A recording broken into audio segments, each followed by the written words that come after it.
The world is a place where truth is punished and illusions are rewarded. George Orwell. Before we begin, here's a small ritual. Write in the comments one word that accurately describes your current state. Sign it, and let's get started. You always felt it. Since childhood, there was a quiet discomfort you couldn't name. While everyone else seemed to accept the world as it was, you kept sensing that something was deeply wrong. They moved through life like actors reading from a script. School, work, marriage, responsibilities. Doing what was expected without question. But you couldn't help asking, again and again, why? What's the point of all this? And instead of answers, you were met with silence, awkward looks, or worse, judgment. You were labeled too sensitive, too intense, too emotional. You were made to feel like the problem, but you were never the problem. You were just seeing what others have spent their whole lives avoiding. This world was never built for people who see through its illusions. It rewards those who follow the rules, not those who question them. It praises comfort, not depth. It celebrates masks, not truth. And the moment you start removing your mask, the moment you begin living and speaking from that raw, unfiltered place inside you, something shifts. The system notices, and it doesn't applaud. It resists. It punishes. It starts whispering that you're wrong, that you're unstable, that you're broken. But the truth is, you're not broken. You're awake in a world that insists on staying asleep. That heaviness you feel, the ache that never quite leaves, that sense of being out of place. It's not a disorder, it's clarity. It's your soul refusing to comply with a reality that doesn't make sense. When you start seeing through the illusion starts to fight back. You begin noticing the games people play, the roles they're trapped in, the quiet desperation behind their smiles. And you realize none of this is real. Not the success stories, not the social masks, not the ideas of how you're supposed to live. It's all a script. And once you stop following the script, the world treats you like a malfunction. You become a problem to be fixed, a diagnosis to be labeled, a threat to be silenced. But you're not a threat. You're just unwilling to lie to yourself anymore. You're someone who chose to see. And in a system built on pretending, that's the most dangerous thing you can do. So if you've spent years wondering what's wrong with you, if you felt alone in your questioning, isolated in your truth, hear this. There is nothing wrong with you. What you feel is a natural response to an unnatural world.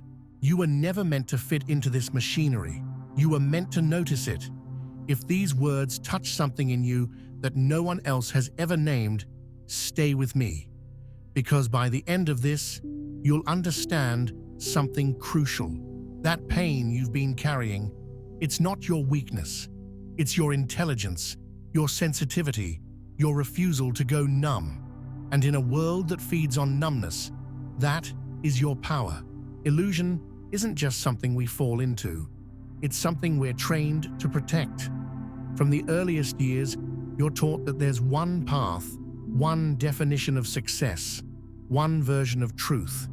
You go to school not to question, but to absorb. You learn how to memorize, how to obey, how to suppress discomfort. The system doesn't want you to think. It wants you to function. And if you begin to doubt, if you start noticing the cracks, it tells you the problem is inside you, not outside. It labels you anxious, depressive, unstable. But rarely does anyone ask whether the world itself might be insane. The truth is harsh. Most people don't want to wake up. They want comfort, certainty, a story that feels safe, even if it's a lie. And so they cling to the roles they've been given. They convince themselves that working a job they hate, staying in a relationship that's empty, and ignoring their inner world is somehow noble. They call it maturity, responsibility, being realistic. But in reality, it's fear. Fear of seeing too much, fear of losing control. Because once you start seeing how artificial everything is, the rules, the values, the expectations, you can't go back. And the world doesn't like people who won't go back. It's easier for the system if you stay distracted. So it sells you 1,000 fixes. Positive thinking, productivity hacks, surface-level self-help. But none of it touches the root. Because the root problem isn't that you're unmotivated. The root is that you're suffocating in a life that's not yours. You've been told to adapt to a structure that benefits from your disconnection. And when adaptation fails, they don't question the structure. They question your sanity. You did everything they told you. You worked hard. You played by the rules. You tried to be grateful. And yet, inside, something still feels hollow. That's not failure. That's the moment of truth. That's when you realize it's not you, it's the system. It was never built to support your soul. It was built to use your energy while keeping you empty. And the moment you begin to see that, everything changes. They tell you to meditate your pain away, to repeat affirmations, to visualize a better life. But how do you heal in a world that keeps re-traumatizing you? How do you find peace in a structure designed to keep you fragmented? Most therapy avoids this question. Most spirituality bypasses it entirely because the real answer is uncomfortable. Healing isn't about fixing yourself to fit the world. It's about realizing the world isn't worthy of your submission. You've been doing everything right, and that's exactly why you feel wrong. Because right is defined by a system that profits from your silence. So if you've been struggling, not because you're broken, but because you're awake, then maybe the struggle is a sign that you're still alive. And maybe aliveness, not obedience, is what this world truly fears. There comes a moment when the illusion shatters just enough for the truth to break through. It's not dramatic. It's quiet, subtle. You find yourself sitting alone, realizing that everything you believed would bring meaning has only brought exhaustion. The job you chased, the relationships you maintained, the goals you pursued, none of it touches that hollow place inside. And that's when something deeper speaks. Not loud, but firm. A knowing that this version of life isn't real. That what you've been sold as normal is actually a performance. And that realization changes everything. You start to feel the split between the world's expectations and your own inner truth, between who you're supposed to be and who you actually are. You notice how conversations stay shallow, how people avoid silence, how distraction is the norm. It's not random, it's by design. The structure is built to keep you chasing, never arriving, to keep you consuming, never creating, to keep you comparing, never being. And when you refuse to play along, when you stop pretending, people around you get uncomfortable. Not because you're wrong, but because your truth reminds them of what they've buried in themselves. You begin to see why the system fears authenticity. Real presence can't be manipulated. A person who sees clearly can't be controlled. And if enough people wake up, the entire illusion begins to collapse. That's why those who question are labeled as lost. That's why those who feel deeply are called unstable. That's why those who speak honestly are ridiculed. Because truth is contagious. And in a world built on lies, one awakened mind is a threat. If you've felt this, if you've started to see through the performance and found yourself more alone than ever, know this: you're not losing your mind. You're reclaiming it. You're not falling apart. You're breaking free. This world doesn't applaud that kind of freedom. It punishes it. But that doesn't mean you should stop. It means you're getting close. And if you're still here, still listening, still resonating with these words, then it's time to connect. Because silence protects the illusion, but resonance breaks it. If you know this path, if these words feel like something you've never been able to explain out loud, then you're not alone. We're not alone, and that matters more than you think. If you feel this in your body, not just in your mind, if you recognize that quiet ache behind these truths, then don't let this end here. Subscribe to the channel, because the more of us who hear this, the harder it becomes for the illusion to survive. And maybe, just maybe, that's the beginning of something real. The system isn't just out there, it's inside us. It doesn't operate only through governments, schools, or media. It lives in our minds, in our bodies, in the voices we've internalized without even realizing it. You wake up each day with 1,000 invisible commands already running. Be productive, don't feel too much, stay agreeable, don't question. This isn't random. It's programming, passed down through family, culture, trauma, and the more unconscious it becomes, the more power it holds.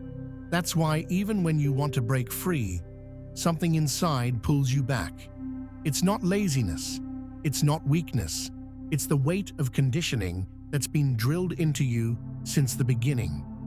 At the core of this conditioning is the idea that your worth is conditional, tied to what you achieve, how you behave, how well you suppress what's inconvenient. As a child, you learned quickly what parts of you were acceptable and what had to be hidden. Anger, too much, sadness, get over it, curiosity, be quiet. And so you pushed it all down, not because you wanted to, but because you had to in order to survive. That's how the shadow is born. Not as something evil, but as everything you were forced to abandon just to be loved. But that shadow doesn't disappear. It waits. And as long as it stays unacknowledged, it runs your life from the background. Jung said that until we make the unconscious conscious, it will direct our lives and we will call it fate. That's exactly what's happening.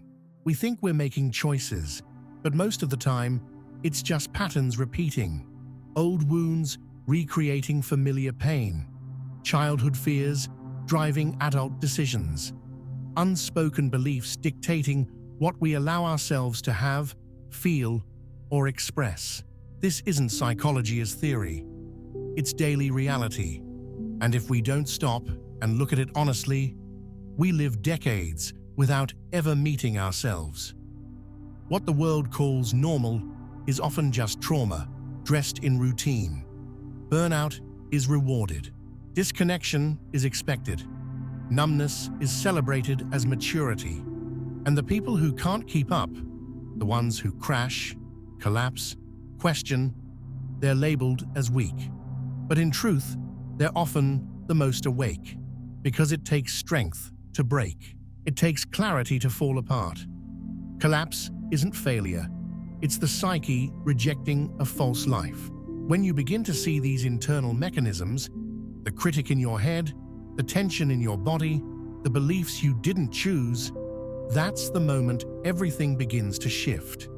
You stop blaming yourself for what was never yours.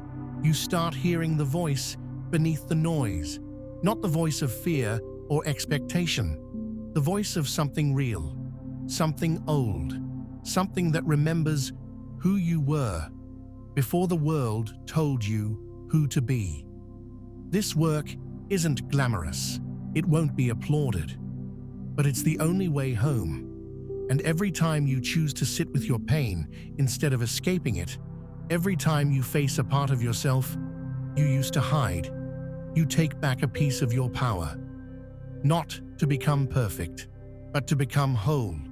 The system teaches you to run from pain, to numb it, silence it, fix it as quickly as possible.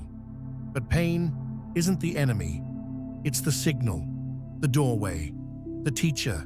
What you call suffering is often the psyche's last attempt to reach you. It's the truth, knocking from the inside. And every time you run from it, with distractions, fake positivity, or forced calm, you miss the invitation, not to escape, but to return. Because the real healing begins when you stop asking how to feel better and start asking what your pain is trying to show you. This is the paradox most people never face, that the way out is through. That real strength isn't in avoiding the dark, but in learning how to stay with it, to feel fully without collapsing, to face yourself without flinching. The shadow doesn't need to be destroyed, it needs to be met. And the moment you stop resisting it, you begin to change. Not in the way the world expects, not cleaner, nicer, more productive, but truer, grounded, clear. That's the kind of transformation no therapy session or book can promise, because it comes only from contact with what's real. When you sit with your shame, it softens. When you breathe into your rage, it begins to speak. When you allow your grief, it finally moves. And this isn't poetic. It's practical. It's work. But it's also liberation. Because what you've been avoiding isn't just pain. It's your own power, buried underneath years of suppression. And the world will never tell you this, because a person who has faced their darkness is no longer easy to manipulate. They don't seek approval. They don't obey fear. They've met themselves and survived. So, how do you begin? Not by trying to fix yourself, not by chasing some future version of who you think you should be.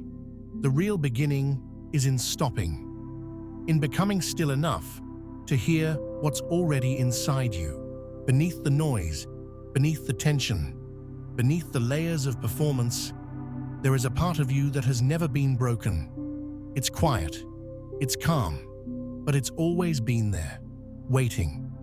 You don't need to create it, you need to remember it. And that remembering happens not through effort, but through attention. Start small. Sit in silence, not to escape, but to feel. Pay attention to your body, not to judge, but to listen. Where does it tighten? Where does it collapse? That's where your history lives. That's where the unspoken pain is stored. The body keeps everything, and when you learn to sit with it, gently, without trying to force it to change, something softens, a space opens, and in that space, truth begins to emerge. Not the truth someone else taught you, your truth, the one you buried long ago to survive. One practice, become the observer, not the thinker, not the fixer, the witness. Watch what rises. Notice the stories. Hear the voice that says you're not enough, that you'll never be ready. That feeling is weakness. Don't fight it. Just notice. That voice isn't you. It's a program, an echo, a defense. And when you stop believing it blindly, it loses power. You begin to feel something else underneath it, a presence, a calm awareness that sees without judgment. That's where the work begins. This isn't about controlling your thoughts or achieving inner peace. It's about relationship with your shadow, with your history, with the parts of you you've spent years avoiding. When you stop trying to win against yourself, you create the conditions for something real to grow. Not perfection, not enlightenment, but wholeness, integrity, the kind of grounded presence that can hold both light and dark without collapsing into either. And when you begin to live from that place, not as an idea, but as a practice, things shift. You stop performing. You stop apologizing for your depth. You stop shrinking to fit into spaces that never felt safe. You start moving differently, speaking differently, choosing differently, not because you've become someone else, but because you've finally come home to who you've always been underneath the noise. This kind of work isn't done alone. You may walk through the dark by yourself, but you don't have to stay isolated. Others are doing this work too, quietly, painfully, honestly, and we need each other. Not for validation, but for reflection, for presence, for truth. If these words resonate, if they reflect something you've always felt but never had the language for, then this space is for you. This isn't just content, it's connection, it's remembering, it's a signal for those who are done pretending. To see through illusion is one thing. To stay rooted in your own truth while surrounded by illusion, that's the real challenge. Because even after awakening, the system doesn't disappear. The noise continues. The pressure returns. The people around you still believe in the game. And if you're not careful, you get pulled back in, not because you're weak, but because the system is designed to feel real. That's why daily practices matter, not as routines to control your life, but as anchors to remind you what's real. First, question everything that feels automatic, not from paranoia, but from awareness. Ask yourself, who does this belief serve? Every time you feel like you should be doing something, working harder, being more positive, staying silent, pause. That should is often the voice of the system, not your truth. Real freedom begins when you stop outsourcing your inner authority. Second, return to your body. The body doesn't lie. It doesn't know how to pretend. It feels everything. So before making a decision, ask your body, not your fear, not your habits, your body. Does this bring contraction or expansion? Tension or relief? Your nervous system is wiser than your thoughts. And if your body is screaming no while your mind says yes, it's not confusion. It's clarity trying to get your attention. Third, spend time in stillness without an agenda. Not to escape, not to meditate perfectly, just to notice what's here. Illusion thrives on speed and noise. Truth needs silence and slowness. Even 10 minutes a day, sitting in quiet awareness, can change how you relate to everything. You begin to see which thoughts are yours and which were planted. You start to hear the quiet truth underneath the loud conditioning. Fourth, stop seeking constant validation. It's addictive. The more you look outside for confirmation, the more disconnected you become. Start practicing internal referencing. Write down what's true for you. Speak it out loud, not for others to agree, but for you to remember. Truth is not always loud.